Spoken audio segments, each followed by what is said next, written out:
Hello interwebs, I hope you are all doing well, and welcome to my review of the latest episode of the latest MCU show, Miss Marvel. This time, episode 2, Crushed.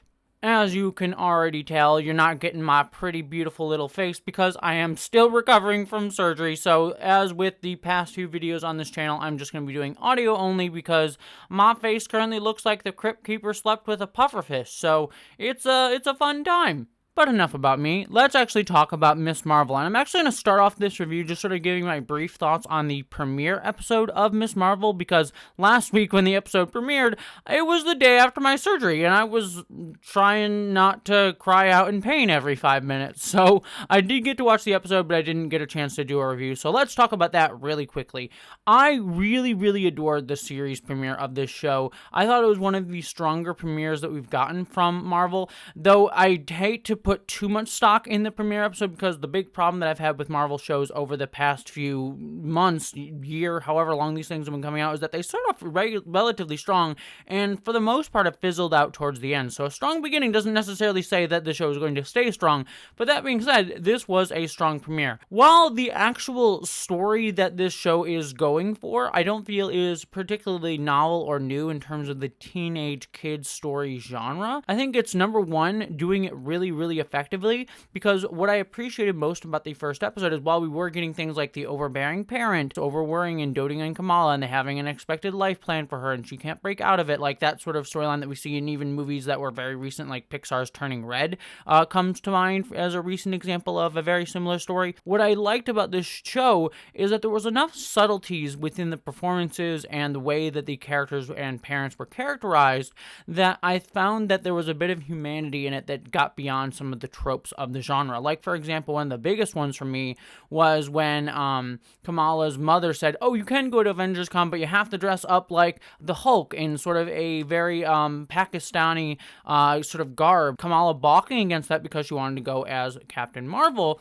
And I did really like the father being just kind of sad and disappointed and a little bit hurt. Like, that element of humanity that just didn't necessarily fit perfectly into the trope, but added a little bit of fleshing out of these characters, I thought really have done a good service to the show. Beyond that, Kamala, I thought, was strongly characterized. This actress is very good for how young she is. I think she's doing a fantastic job there. The style of the show is very ever-present. I like that. I love seeing the lights and sort of visual effects that they've got going on, all very well done. The animation is really beautiful. None of it particularly stands out as really incredibly stylized in something like you see Legion, for example, is my standout visual stylized superhero show, but it is very good for a Marvel standard. So it's not above and beyond, but I do like it. It fits the teenage kid genre very well. And then the other thing, too, that I want to mention is Avengers Con was wonderful. I do find it weird that there is an Avengers Con that's kind of like a Comic Con, because I feel like these superheroes within the Marvel Universe, they fight, Nazis and stuff, and, committed war crimes, possibly at one point. And I know it's Marvel, and they're going to play it up like a comic book, and it's hey, Avengers Con.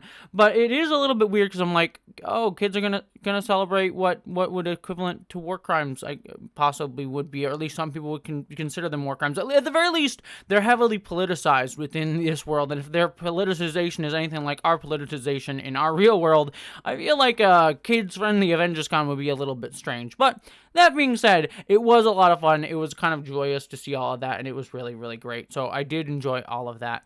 The final thing, though, that will kind of bring me into talking about episode 2 here, though, that I really am enjoying this show for, is its use of Pakistani and Muslim culture and religion throughout the show. I just really think that adding that to this genre of story is something that I don't want to say is necessarily unique, because I'm sure there's many of those stories that exist in books and novels and also in other countries and around the world. But for here in the United States, and especially on this level of television budget, it is definitely unique in that sense. And so I'm really enjoying that this show is giving a look to a culture and religion that many people that have been honestly very vilified in America. And so I thought that was very cool. And one thing that I will say right here up front, I know none of you really are involved in that because I know my audience and I know that that's not what this is, but I do want to state it very much up front.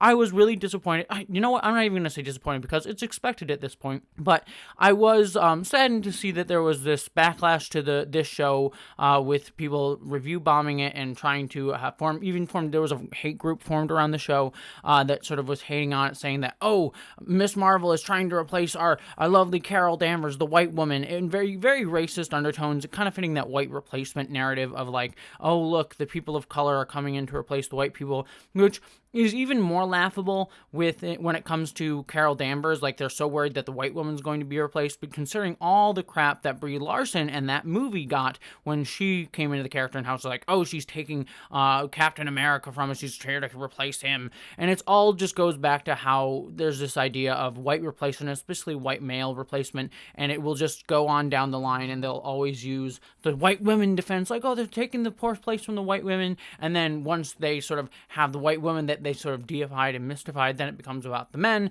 I don't want to get necessarily political here, and I know that some of you are probably balking in the comments about me even talking about it right now, but it is very frustrating if you listen to some of the narratives around other things going on in the world right now, and things like white replacement narratives that are fueling a lot of active hate movements at the moment.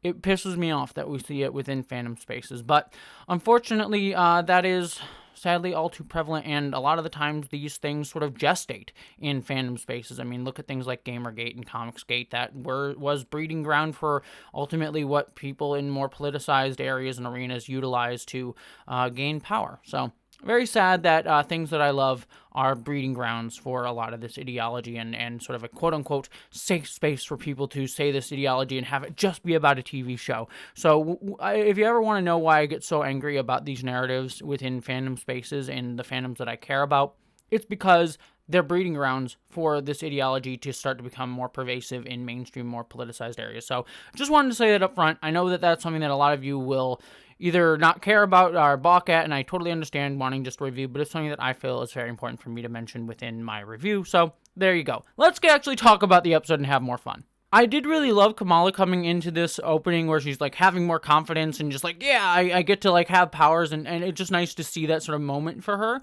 But I also like that Zoe was getting a much more attention because she was the one getting saved. As a YouTuber person, it's like the person with the following would also get more of the attention even though they weren't the person that saved actual superheroes. So that read really real to me.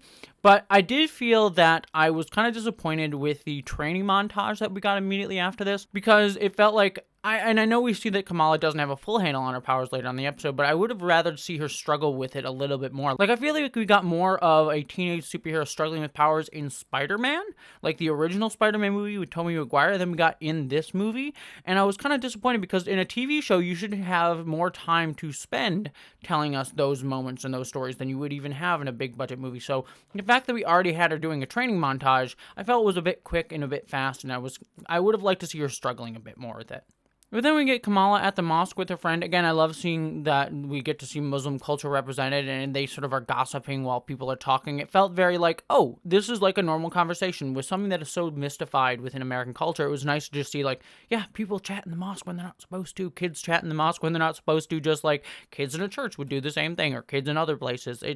I really did enjoy that. And it brings us into another subtle scene that I really liked, where Kamala asks her mother if she can go out, lying to her because she wants to go to a party. But I did like that the mother isn't like, you're grounded and I'm not giving you permission to go out to your friend's house, like you would normally see in a lot of these types of storylines after Kamala got caught sneaking out at night. I like the mother's like, no, you know what? I'm going to give you permission to go, and you can go out, and I'm going to trust you a little bit. Like, those subtleties and differences, like slight differences in the twist in these narratives, like the mother giving permission and not being, like, angry after, like, her sneaking out at night, I think that is what makes this show feel a little bit more human and unique than if they had just leaned into the tropes a little bit more.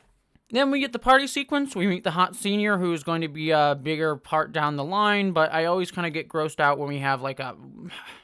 I think Kamala's supposed to be 15, and this person's supposed to be 18 or so. It's not the worst thing in the world. The age difference isn't, like, that drastic, but it's sort of like, oh, the hot older guy thing.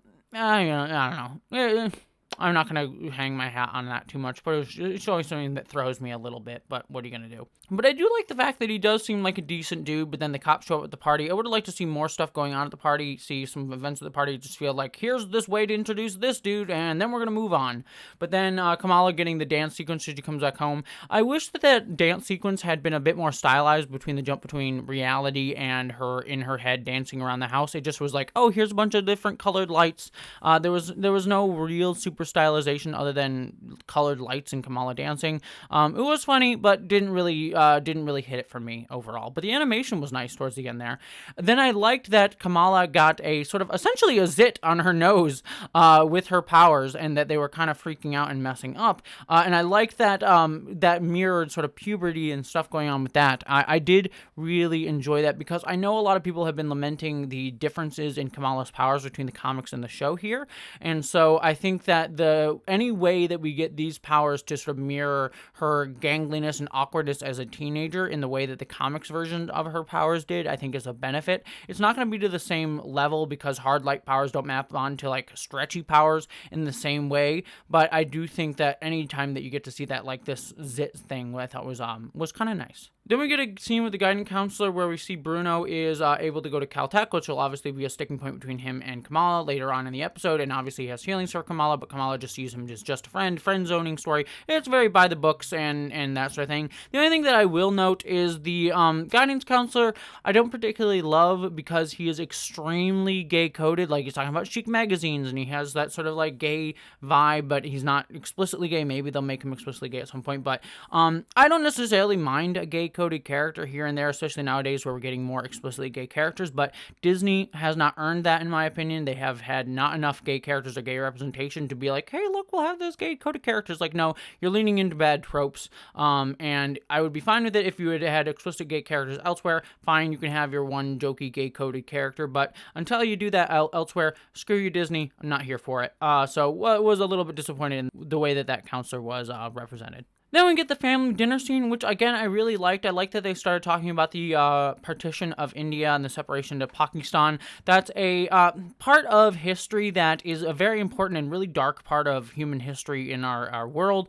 But unfortunately, it's one that many Americans, even myself included, don't know all that much about. So I'm glad that this show is drawing attention to that in that way. And it felt very natural of like, oh, many of the people in the family are just sharing the stories and what it was like to a newcomer to the family, being very welcoming, but also sort of talking about this very important part of their history, but also connecting to clearly some powers that might have been coming into play within Kamala's family's histories past, because we learned that her mother had been separated from her father during the partition for a moment, was able to find her way back following a trail of stars. So clearly there was someone in their past that possibly this Aisha person, I didn't catch who Aisha was, whether it was Kamala's aunt who is now dead or missing or whatever. I didn't exactly catch that on this watch through, but clearly there's some history with these powers and these weird rings that Kamala is wearing that is giving her these powers that we're going to unravel throughout the next few episodes. Then I loved seeing this sort of Muslim holiday event. Again, I didn't catch what it was. I blame my ignorance for being a poor white person who doesn't know much about the Muslim religion, but I did like to get to see that it was like, again, look at this big party going on, things going on, and then you get to see these different cliques of different groups. It was, again, nice to see this culture represented in a way that was very normalizing, in the same way we talk about many other teenage and religious ceremonies going on, teenage groups and religious ceremonies in other media representations. So, blame my ignorance, but I did like that was part of the depiction. From there, we do get a scene with the a police officer from Spider-Man interrogating Zoe, and I would say that he was being a shitty police officer, like, you know, forcing interrogation, using manipulation tactics on her, scaring a little child, scaring a little kid, trying to get information and lying to her, but that's just what police do. So yeah, he was being a police officer. And again, it's just sort of getting at that he's going to be one of the main antagonists of the show, going after Kamala, so we'll see that sort of coming up in just a minute here. And then we get a little bit of a scene with Kamala investigating more of her family history and sort of hearing things about, like, oh, Anisha was a snake, had secret affairs, all this gossip around this person, so that was nice. But then there's this forced Kamala has to save someone scene. It was a little bit on the nose, and it's like, okay, of course this is going to happen. But it was nice to see Kamala save him and use her powers, and sort of like then sort of immediately be thinking about like, oh, all the accolades that she's going to get, and then sort of something going wrong, and she's seeing this mysterious woman. Obviously, I'm assuming it's the same person from her family's history that she's seeing there, and causing her powers to mess up and almost kill this kid. I thought that was all well done. I wish the setup had been done better, but I've seen worse in superhero shows, so we'll let it slide here. But it was a nice thing, and I also did love that Kamala did the superhero pose. That was very adorable. But then as she's running away, she's tracked down by a drone. Again, seeing police having a bloated budget, like they have some Stark tech, it's looking like here. But then her getting away and saved by the senior guy and the mysterious woman. So that's a great cliffhanger to end the episode on. So I think the second episode was a step down in a few ways from the first episode. Not in like demonstrable way where it's like, oh, this is terrible, but I was just sort of like, I think there's a few negatives that I'm seeing, and these sort of fissures that I start to see as Marvel shows go on. They always start strong, and then as they keep going, I start to notice little cracks in the facade. So I am really enjoying the show. I think it's great. The things that are standing out are really standing out. But there are a few things here and there that I'm sort of like, and I'm wondering if those moments are going to widen or hopefully lessen over the show's season, but we shall see. So thank you so much for watching. Don't forget to go watch my Obi-Wan review, which I also recorded tonight, and I hope that you all, my friends, live long and prosper.